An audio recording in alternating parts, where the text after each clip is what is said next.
देखिए, नेता प्रतिपक्ष तेजस्वी यादव आज बिहार के लॉ एंड ऑर्डर को लेकर खूब सत्ता पक्ष को घेरते हुए नजर आए। अब उसका पलटवार भी सामने देखने को मिला। बिहार सरकार के पूर्व मंत्री हरी सहनी ने इसका पलटवार किया है।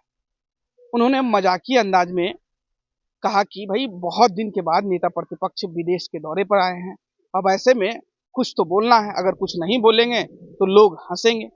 साथ ही साथ बिहार की लॉ एंड ऑर्डर को लेकर अपने जिला की कहानी भी बताई कि जो घटना हुई है वो जो 6 साल की जो बच्ची है जिसके साथ रेप की घटना हुई, और 6 घंटे नहीं बल्कि 2 घंटे में वो अपराधी भी पकड़ा गया और उस पर बड़ी कार्रवाई। तो पहले जो कार्रवाई नहीं होती थी, यहाँ तक FIR नहीं लिखा जाता, तो अब वो सरकार नहीं रही और तेजस्वी यादव को या उनके परिवार को बिहार के लॉ एंड ऑर्डर पर बोलने का कोई अधिकार और हक भी नहीं है। साथ ही साथ मिथिला को लेकर उन्होंने बड़ी बात कही है और विकास को लेकर बड़ी बात कही है। सुनवाते हैं आपको हरी सहनी के उस पूरे बयान को। लेकिन वो घटना किस टाइप का है और उसका परिणाम क्या हो रहा है।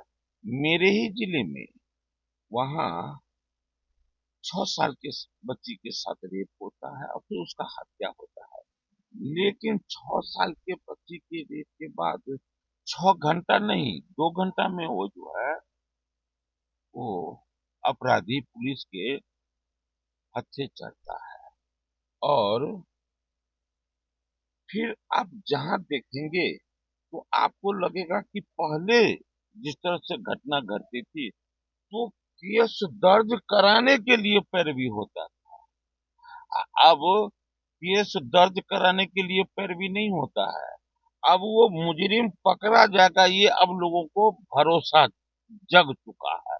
अब पहले के जमाना में वो देखिए इन सब के मामले में उन लोगों के परिवार को बोलने का हक नहीं है। लेकिन चूंकि विपक्ष में है, नेता प्रतिपक्ष है, तो घूमने के लिए बाहर लंबे समय तक चले जाते हैं। अब चल जाने के बाद आएंगे तो कुछ भी नहीं बोलेंगे तो लोग हंसेगा और हंसने के डर से कुछ कुछ बोल देते हैं। उस बात को ज्यादा तूल नहीं। बजट सत्र के दौरान लगभग 185 सवाल जो है वो खड़े किए गए, वो बताया गया विपक्षियों के द्वारा। तो सरकार इनके सवालों को कैसे देख रही है, क्या इस पर कोई कार्रवाई? देखिए, काम करने के नाम पर बिहार सरकार, एनडीए सरकार, वो पक्ष का हो या विपक्ष का हो, हम तो स्वागत करते हैं विपक्ष। यदि काम कराने के उद्देश्य से यदि वो बोलते हैं तो हम उसका स्वागत करते हैं। लेकिन केवल और केवल वो वाहवाही लूटने के लिए यदि प्रश्न करते हैं तो उस प्रश्न का उत्तर से किसी को नहीं लाभ होगा। केवल ये कहा जाएगा विपक्ष भी तो बोलता है। अब बताइए, आज सदन में एक हमारे सदस्य बोले कि मिथिला का विकास रुक गया है।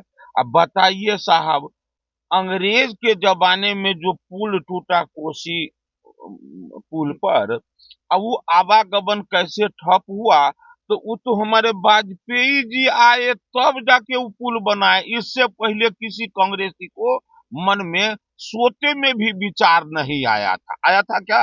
नहीं। और जब वाजपेयी जी का सरकार गिर गई उसके बाद फिर वैसे ही पड़ा हुआ रह गया। अब फिर उस पर जो है रेलवे पुल फिर मोदी जी आए हैं तब बना है। ये बोल रहे थे अभी तो हमको बड़ा खराब लगा कि भैया अब बैंजो से अब कैंगो का आवाज निकालेंगे तो सुंदर नहीं ना लगेगा।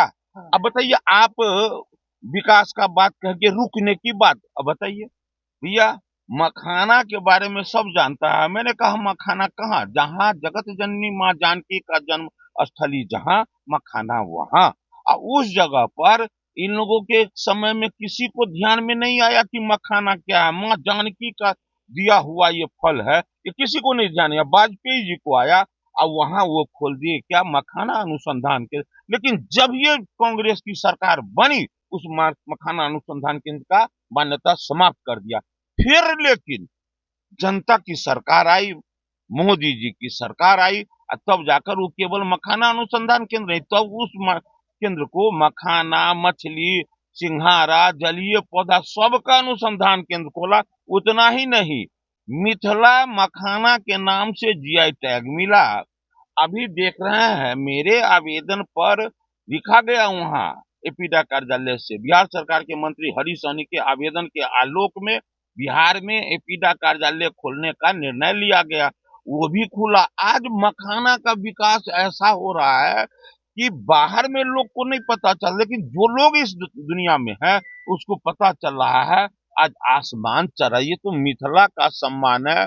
वहाँ जो है दो क्या कहते हैं एम्स बिहार में, एक वहाँ एक यानी मिथिला में एयरपोर्ट। विपक्षियों के सवाल का कोई असर नहीं है सरकार ये के ऊपर। कौन कह दिया है असर नहीं? जो काम की बात होगी 100% जितना मेरे विषय का मूल्य दिया जाएगा उतना उनका दिया जाएगा। लेकिन केवल राजनीति करने के लिए जो बोलेंगे तो इस कान से सुनेंगे या इस कान से निकल जाएगा, रिटर्न होगा, लेकिन जिसमें दम रहेगा वो न होगा। जैसे अभी हम उदाहरण बताए, इसमें क्या कहा जाए।